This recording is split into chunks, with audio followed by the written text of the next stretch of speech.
I can't help but have a curiosity about the extreme flooding event that you experienced.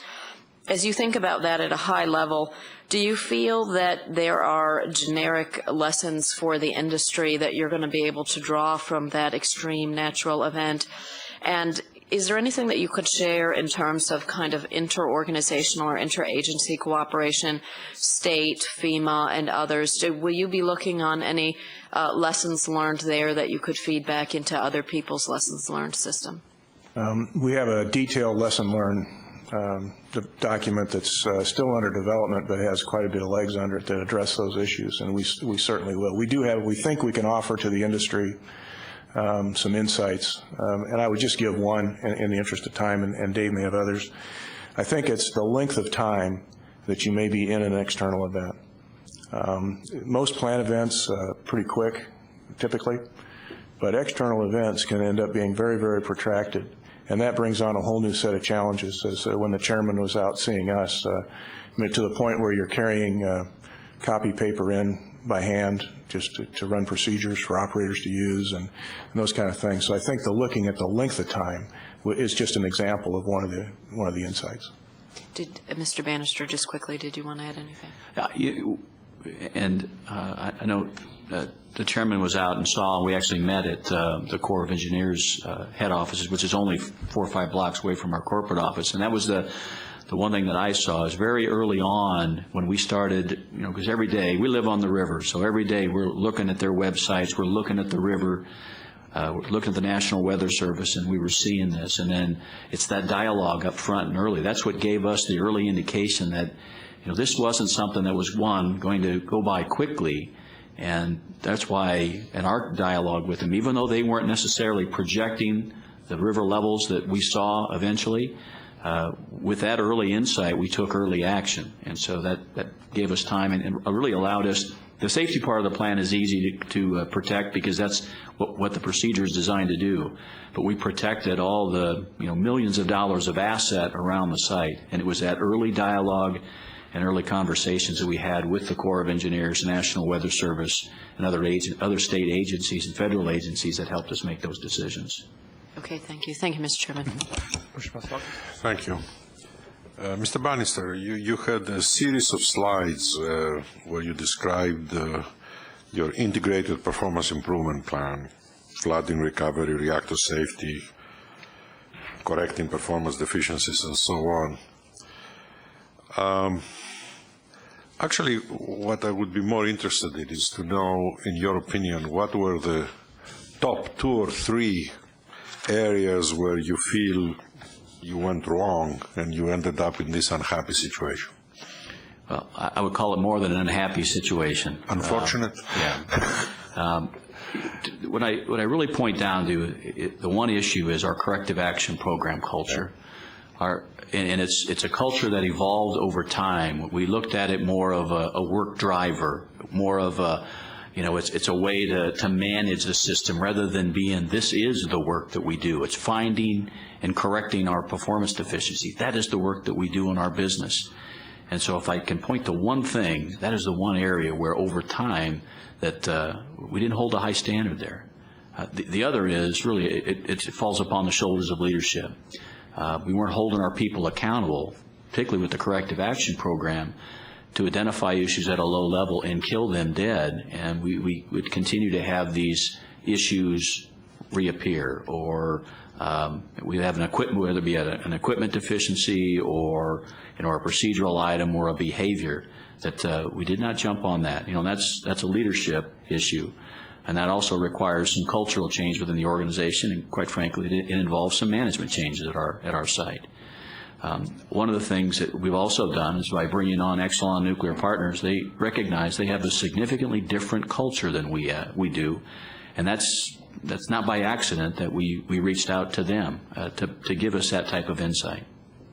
You are part of the USA, what is it? Utility Service Alliance? Yeah, you are Yes. part of it. Correct. So did you have outside input or support from your fellow members? We do, and some of it is prescribed that we have, and it's that we get monthly, quarterly, etc.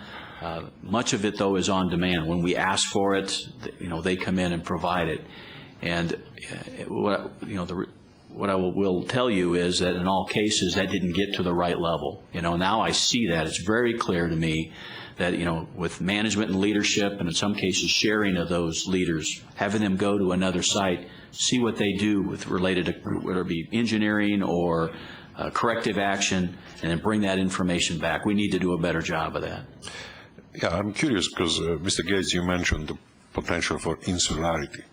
And being a member of USA, probably that's a way of fighting against it, but evidently didn't work very well. Well, certainly we didn't apply it in the right areas. We do it a very good job in the areas of training and qualification, maybe with particular operator performance issues and how we evaluate them and standards with crews. We needed more work on just, I would call the blocking and tackling of finding and fixing our issues and killing them dead. There was an opportunity for us that we missed. Yeah. Well, it's interesting that you identified the corrective action program as the number one. I mean, we've always believed that this was the cornerstone of a good culture, a good performing plant, and so on. So you confirmed it once again. Well, thank you very much, Mr. Chairman. Back to you. Commissioner Thank you, and welcome. First, I appreciate Commissioner Svinicki mentioning the flood. I was just going to, indicate that as that situation unfolded, we, like many other people in the country, are watching you deal with that. So I just wanted to say I appreciate the unusual circumstances, beyond the performance issues we're talking about today, of just dealing with that natural disaster, and not just for the plant, but obviously for the people who work at the plant, who live in the region. And I have no doubt that there were people who were personally affected by the flood. So I just wanted to pass on that. Thank you. Certainly that was something we were in our thoughts during that time.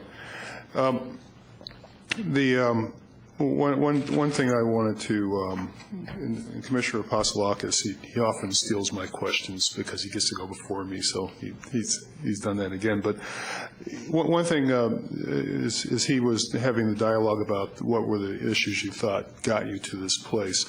One thing that Mr. Gates said in his remarks was, that we lost our edge, and I'm just curious. Because while we have a very systematic way of thinking about nuclear safety, performance, nuclear culture, there's always, as leadership, you have a sense as to where things, or when things are going right and when things are going wrong. And I'm just curious, and you don't even have to give me the answers to if you know where it is, but do you have a more or less a gut feeling as to where things started to go wrong, where things started to go off the tracks? Were there personnel changes, organizational changes that you can think back and identify that led you down the path to where we are today? Let me start with that. I think it was so subtle and so slow in many cases that I think and something made sense very recently to me, I believe from a presentation given to you by Ed Halpin on faint signals of human performance. How do you pick those up? And it's best picked up by being present and talking to people and that sixth sense. I think our performance, if you look back at our indicators, and Commissioner Svinicki indicated, I mean, if I just looked at data, we had a lot of good operations up until perhaps even the flood time. But if I look back in the context of those most recent comments, which I'm reflecting a lot on my role in this and how we got here and what we need to do for the future, I think it was those faint human performance signals that we missed. I can't point to a specific personnel change or a specific watershed kind of an event as I've reviewed it going forward. I think, the flood is not the reason. It was a factor, but it was there. But when I said lost the edge, it's to what Dave referred to as our accountability to our systems. It's all about people. It's all about leadership at the end of the day. And so that's where the issue is, as we missed some signals along the way, that we are, in what we have already corrected and what we will correct in the future, paying attention to those faint human performance signals. That really resonated with me when Ed talked about that. don't know, Mr. Bannister, anything to add?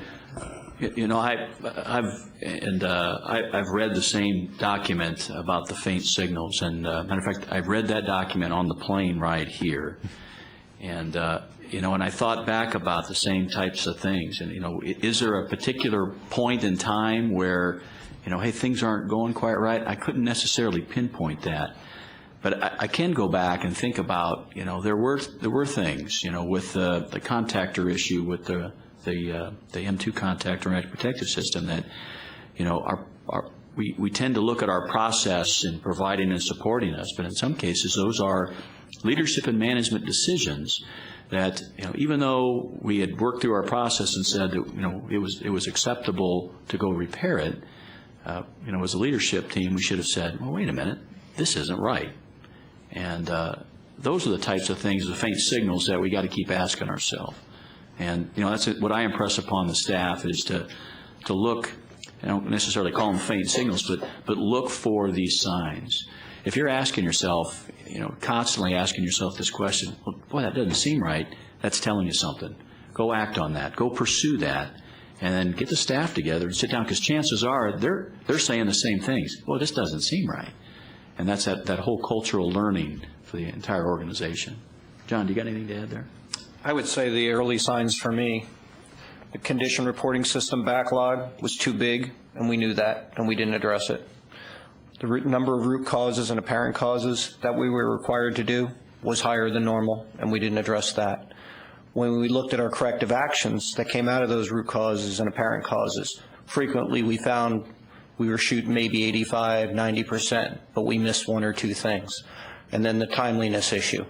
Things were scheduled, the right things were there. 8 or 9 of them got done, but not all 10. Those were the early signs for me, looking back on it saying, what did we miss? We allowed that. So what you had was a number of very low probability events that were unlikely to escalate. But when you had enough of them on the table, something's going to occur. So the need to drive those numbers down, keep the backlogs low, and resolve things in a timely fashion so that you take them off the table. There isn't that one item out of 10 that's still hanging out there. I appreciate that. This is really pretty interesting. You mentioned earlier that we talked about the external resources you're bringing in to help right the ship, so to speak. And I thought you had a good dialogue with Commissioner Savinicki about that. But one aspect of that I wonder about, as you look at where these external resources are coming in to supplement your staff, are there areas where your staff was actually lacking in experience or expertise that concern you now that you have those resources in place and now that you can see what others are bringing to the table? Are there areas where you now know that you need to build staff? I would say, and I'll start this, and I can, John will probably add to this, but our engineering group, we've got about half of the engineers that are new there. And if I look broadly at the utility, there's some interesting statistics, and I'm not trying to change the subject, but just the numbers for us. For utility, for when I started, this would be an unusual number, but in the next 5 years, over half of our folks will have less than 10 years experience in the whole utility, and that is also mirrored at Fort Calhoun Station. So what we have found is we've gotten some external resources in that have more layers of experience, particularly in John's area, where he is taking on a very aggressive task of qualifying our new engineers. And they're well-trained and qualified. What's the experience factor, and how much does that add in, and how do we transfer that? That's going to be the key issue. But that's one of the key points for me. And that kind of sea change that I think we're not unusual in going through, of having a very high percentage of new people, and how do you transfer that experience factor?